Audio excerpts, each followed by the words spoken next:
Bom dia a todos, bom dia a todas, sejam muito bem-vindos e bem-vindas a mais um ECL Mercado Investimentos. Hoje, terça-feira, a gente vai falar do Focus, que não saiu na segunda, mas saiu hoje de manhã. Então, a gente vai ver o que o mercado está esperando aí para os principais indicadores macroeconômicos do país. A gente vai falar também dos assuntos relacionados a crédito, porque saíram as estatísticas do Banco Central. E a gente vai ver como ficaram as principais taxas de juros, a inadimplência, como é que está o comprometimento de renda da família. E na esteira disso, a gente já vai falar do lucro dos bancos, vamos falar do lucro do Itaú, que superou as expectativas, cresceu em relação ao trimestre do ano anterior, e vamos também falar aí de outros assuntos com vocês. Tem IGPDI, tem outros pontos aí da Ásia que devem mexer com a nossa abertura aqui hoje de manhã. Mas antes de tudo isso, André, bom dia, como você está? Bom dia, Débora, bom dia a todos os nossos telespectadores. Finalmente o Focus saiu. Não saiu muito, né? Porque na verdade não mudou muita coisa, na verdade não mudou nada, né? Mas a gente vai explicar aí o que está acontecendo com o Focus. Saiu o IGPDI, que teve uma queda, mas o preço aos consumidores se elevaram. A gente tem também as estatísticas de crédito, o lucro do Itaú, que mais uma vez, adivinha, foi recorde, cresceu mais do que o esperado, mais uma vez banco lucrando bastante. Mas vamos começar já com a agenda do dia, Débora, para mostrar para o nosso telespectador o que ele deve esperar aí no dia de hoje. Hoje a gente teve aí durante a madrugada a decisão de política monetária da Austrália. Então, a gente teve por lá decisão de juros, né, novidades ali na Austrália. Temos também aí as encomendas à indústria sendo divulgadas hoje pela manhã na Alemanha. Né? Na zona do euro temos as vendas no varejo, todos eles aí relacionados a dezembro. Agora às 8 horas da manhã a gente teve a divulgação da ata do Copom, essa sem muitas novidades também, né, relacionadas aí à última reunião de política monetária da semana passada. O IGPDI, que a gente vai passar aí com detalhes para vocês, de janeiro, divulgados pela FGV. Relatório Focus do Banco Central, né? Então a gente teve a divulgação aí sendo postergada para terça, como a gente viu na semana passada. A nota de crédito, que são justamente aí as estatísticas de crédito, a gente vai falar também sobre esse assunto. Hoje um ponto que deve ficar aí também no radar é que 4 dirigentes do Fed vão falar durante a tarde, tanto em eventos aí, como também vão dar seus pronunciamentos. Depois do Jerome Powell jogar um balde de água fria no fim de semana no mercado, vamos ver como é que esses discursos vêm aí ao longo do dia, porque eles podem reforçar aquela expectativa que já está bem afastada de corte dos juros em março, né? Já agora sendo aguardada para maio. A gente tem também balanços aí depois do fechamento, a gente tem balanço da TIM, da Ford, da UBS, e em Taiwan o mercado já está fechado aí devido a feriado. Então hoje a gente tem na discussão central aí os presidentes dirigentes, na verdade, do Fed ao longo da tarde. Isso deve ganhar uma atenção justamente depois do Jerome Powell falando no fim de semana. E assuntos aí, divulgações importantes para a gente entender aí termômetro de inflação, né, o que esperar do IPCA, que também sai nessa semana.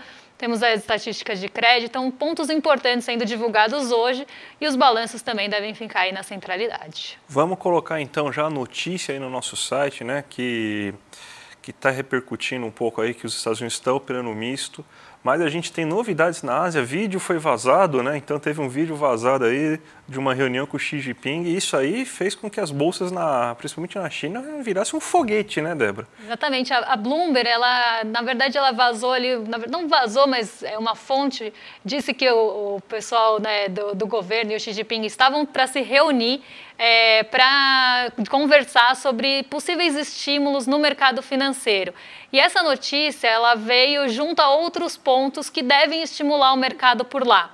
Então, a gente teve o órgão regulador chinês ali num primeiro ponto, estimulando a recompra de ações, distribuição de dividendos, pontos que fossem ali impulsionar o mercado asiático para cima, mercado asiático chinês aqui no caso, que tem enfrentado algumas fragilidades. Então, a gente teve essa primeira notícia desse órgão regulador chinês, colocando esses pontos aí como pauta para tentar estimular o mercado financeiro. Em seguida, um fundo acabou entrando ali, fundo que controla bancos estatais, que tem ali operações importantes, também se pronunciou que vai aumentar ali suas posições em ações. Então a gente tem esse aumento, né, essa compra de ações, essa entrada maior aí no mercado acionário por esse fundo importante.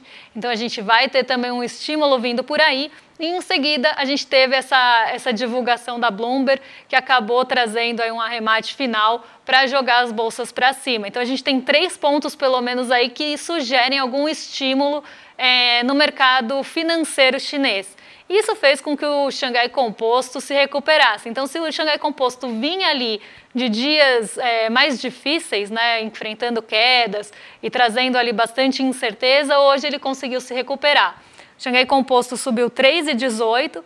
Como vocês podem ver aí, o movimento dele, né, foi bastante ascendente, ele fechou numa alta importante. E aí eu até chamo a atenção para os gráficos que estão na lateral, porque a gente tem ali movimentação em tempo real do Ibovespa, do índice de commodities e do dólar.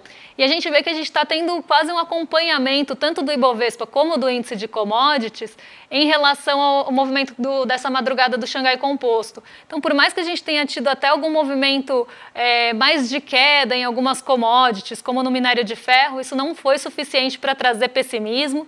Os ventos estão vindo da Ásia para cá com um otimismo bastante grande, justamente puxados aí por esse movimento do Xangai Composto na madrugada e desses estímulos da China. Então a gente sabe, né, a situação, principalmente de setor imobiliário e outros setores ali mais sensíveis que estão sofrendo na China, então isso deve vir aí como uma ação direta do governo para tentar reverter essa situação. A notícia foi muito bem recebida e a gente vê justamente aí nosso índice reagindo a isso, o dólar caindo, e o índice de commodities também reagindo a isso, até porque petróleo hoje também está no movimento mais ascendente.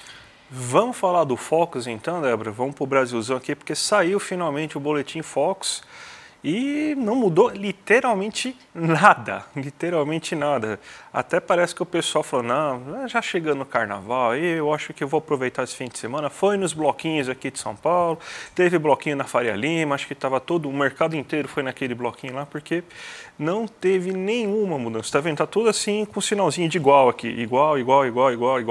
Então não teve mudança de nada. Ainda se espera um IPCA, ou seja, uma inflação de 3,81 para esse ano e de 3,5 para o próximo.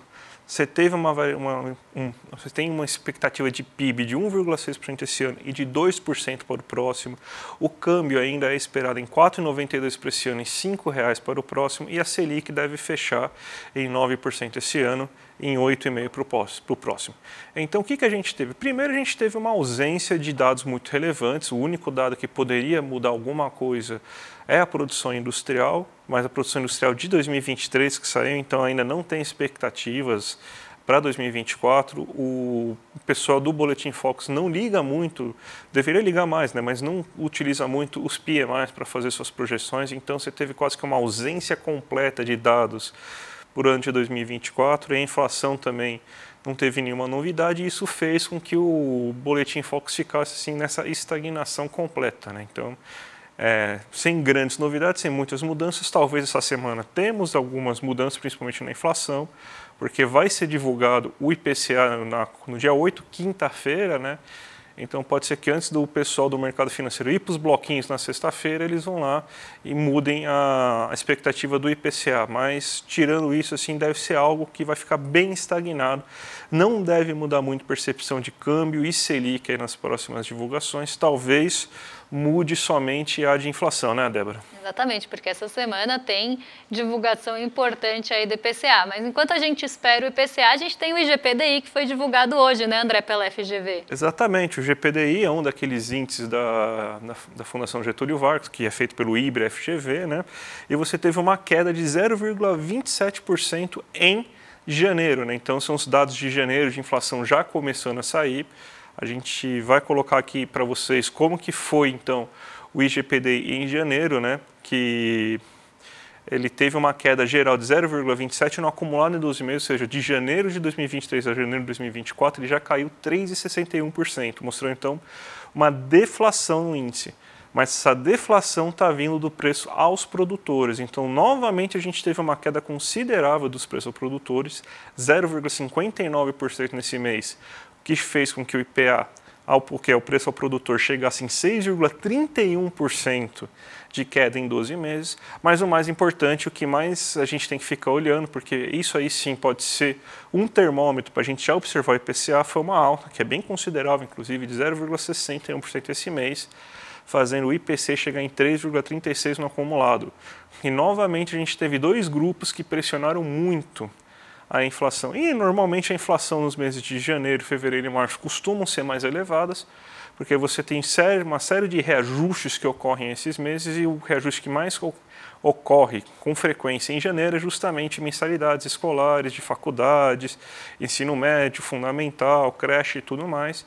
E você tem um aumento no preço considerável, tanto que o grupo educação ele teve uma alta de 2% no IGPDI desse mês, e a gente, quando for olhar a inflação, também deve ver um impacto bem grande do grupo educação. O que ainda é o grande problema, que aí não é uma questão só de sazonalidade, a questão climática, que a gente vem alertando vocês, e deve persistir pelo menos até abril desse ano, segundo os prognósticos, é justamente os alimentos, que foi o segundo grupo que mais se elevou, com aumentos consideráveis desses alimentos em natura que a gente planta nos cinturões verdes, próximos das grandes cidades, que é, por exemplo, batata, cebola, tomate, e esses bens tiveram um preço muito elevado aí, segundo mostra o IPCDI, né?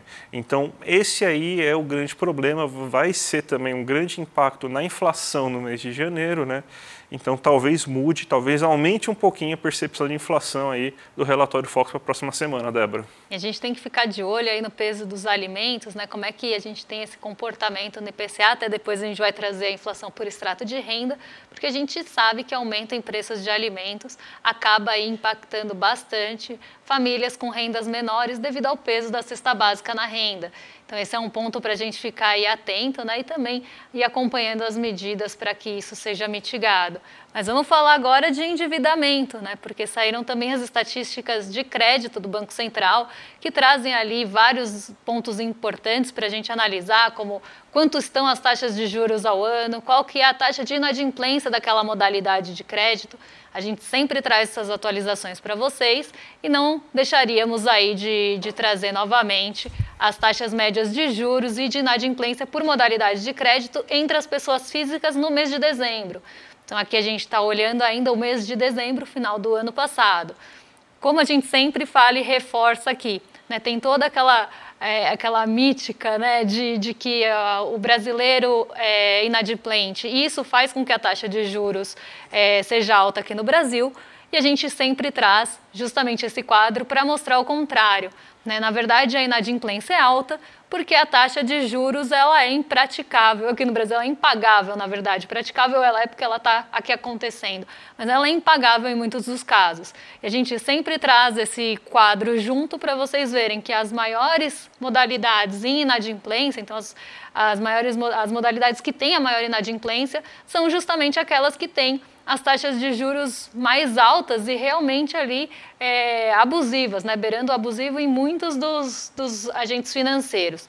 O cheque especial, né, que é aquele quando você entra no limite da conta, teve uma taxa média aí ao ano de 128,3%, a inadimplência nessa modalidade ficou em 13,5%, o crédito pessoal não consignado, então aquele que não tem desconto em folha, crédito pessoal aí mais livre, né, que também não tem ali nenhuma destinação, ficou em 94% a taxa ao ano, uma taxa até que sofreu elevação do mês passado para cá, e a inadimplência em 6%.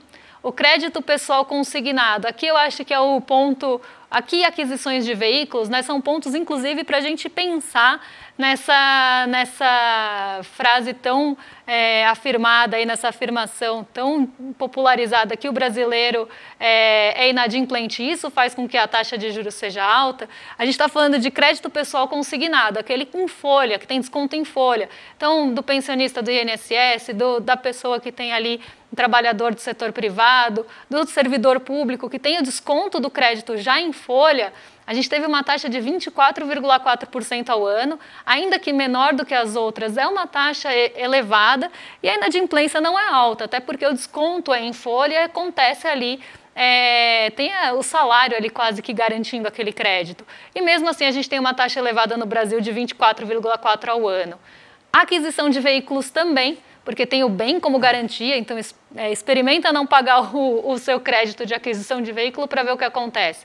Vai para busca e apreensão. Então a gente tem aí a aquisição de veículos também com uma taxa de 25,5% e uma inadimplência de 5,2%. Então são taxas de inadimplência menores, porque tem ou o salário ali garantindo aquele pagamento, ou tem o bem como garantia do crédito, e mesmo assim a gente tem taxas elevadas aqui no Brasil, inclusive se a gente comparar com outros lugares.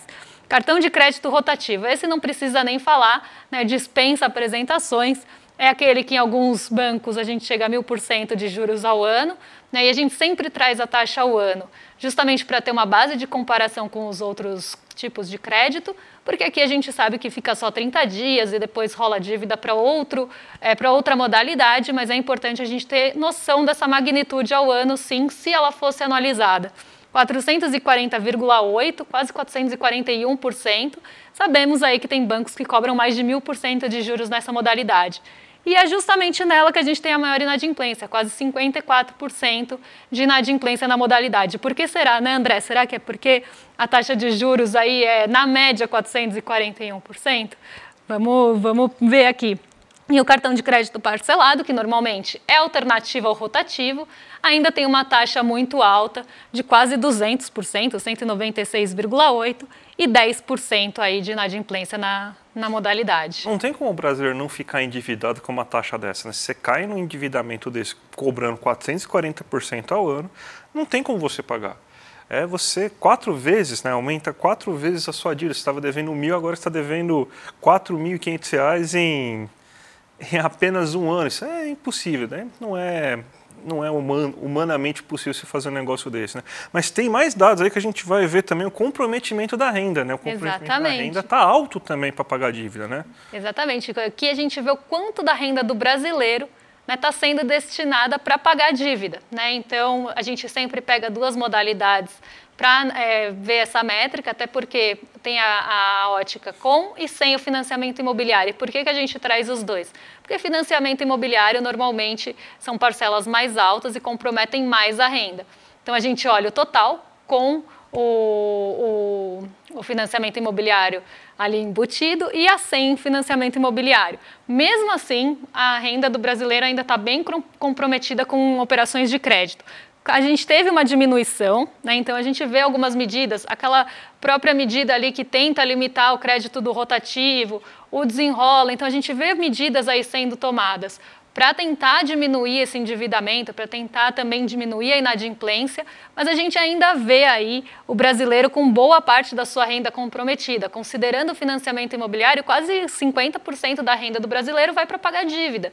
A gente já teve momentos piores ali de 49,5%, mas atualmente a gente está em 48,2%. Então, de tudo que o brasileiro ganha, 48,2% vai para pagar dívida.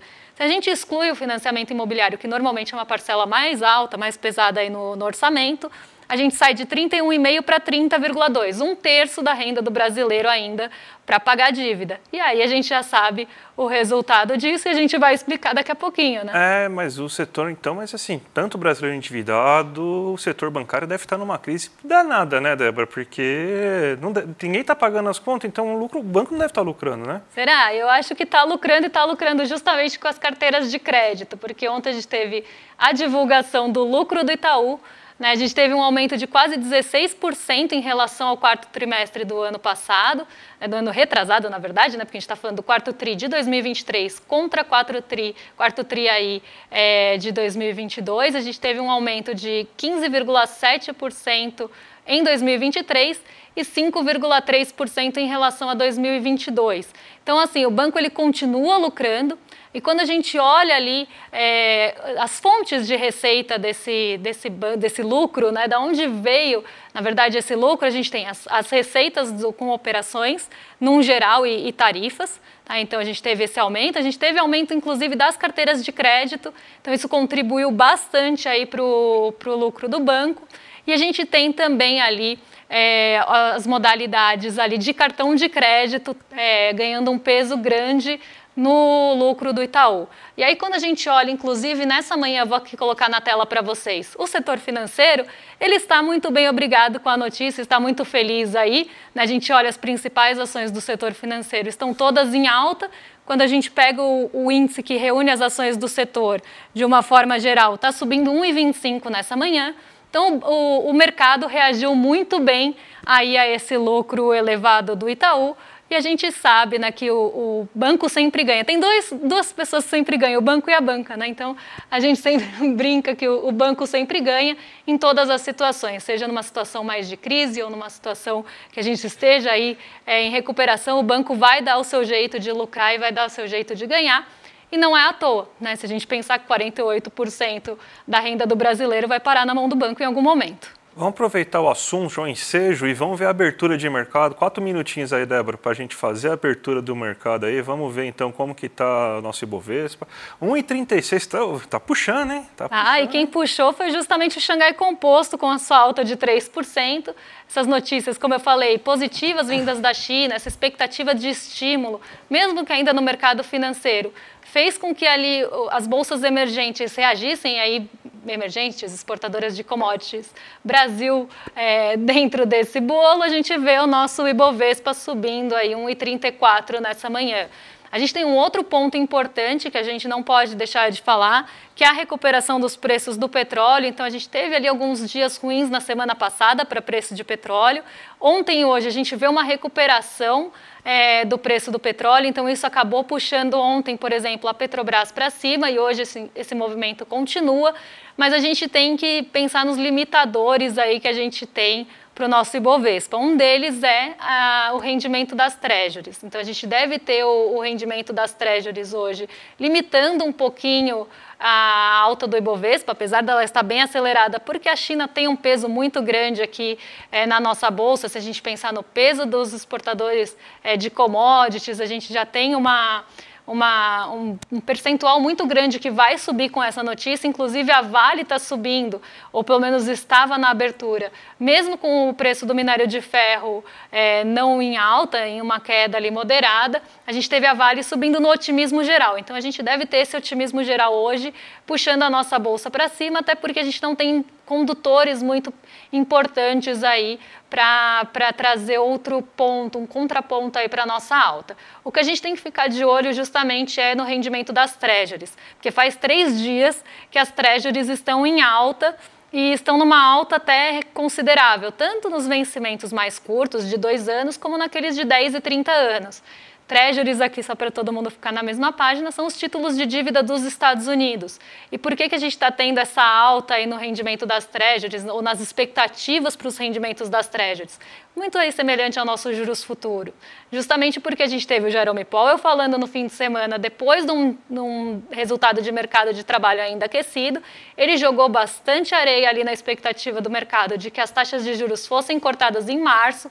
Inclusive, agora a gente tem expectativa majoritária de manutenção, então quase 90% do mercado está esperando manutenção em março, então as taxas não vão cair por lá tão cedo, e as expectativas foram postergadas para maio. Então isso deve aí reduzir um pouquinho o otimismo, fez com que a nossa curva de juros subisse ontem, as ações mais ligadas aí a consumo sofreram bastante, então esse é um ponto que pode limitar aí o nosso apetite pelo risco.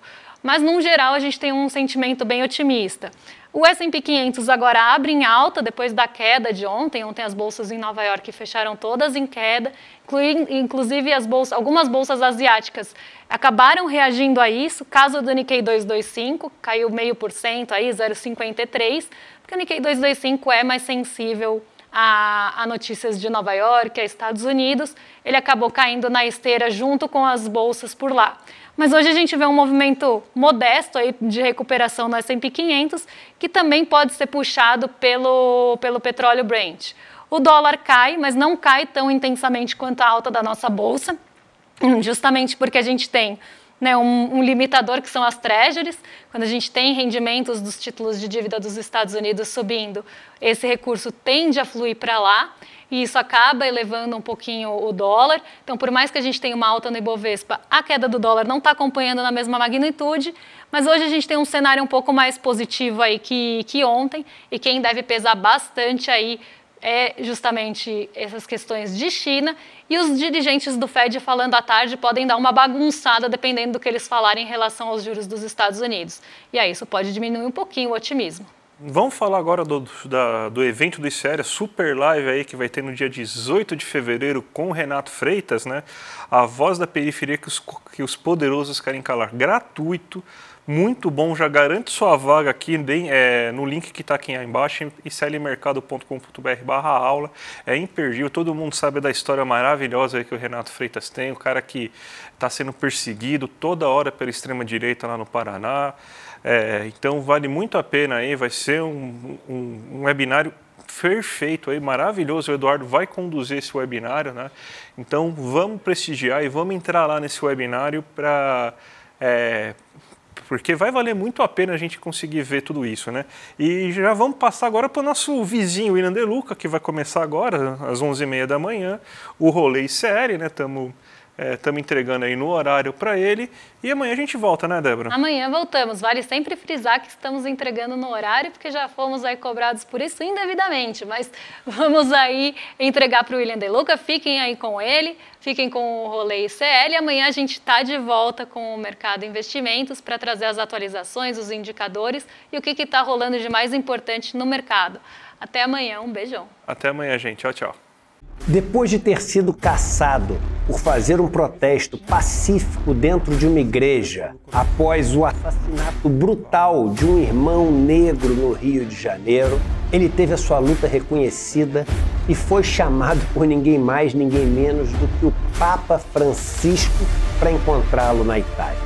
Ele é hoje uma das vozes mais importantes da política e da periferia no Brasil. Renato Freitas vai fazer uma conversa inédita com o Instituto Conhecimento Liberta no dia 18 de fevereiro, um domingo às 8 horas da noite. Para você participar dessa conversa, onde Renato Freitas vai revelar coisas que nunca revelou até hoje, é só você se inscrever no link que vai estar junto com esse vídeo. Se inscreve agora, chame seus amigos e amigas para participar também. Ninguém pode perder esse encontro histórico.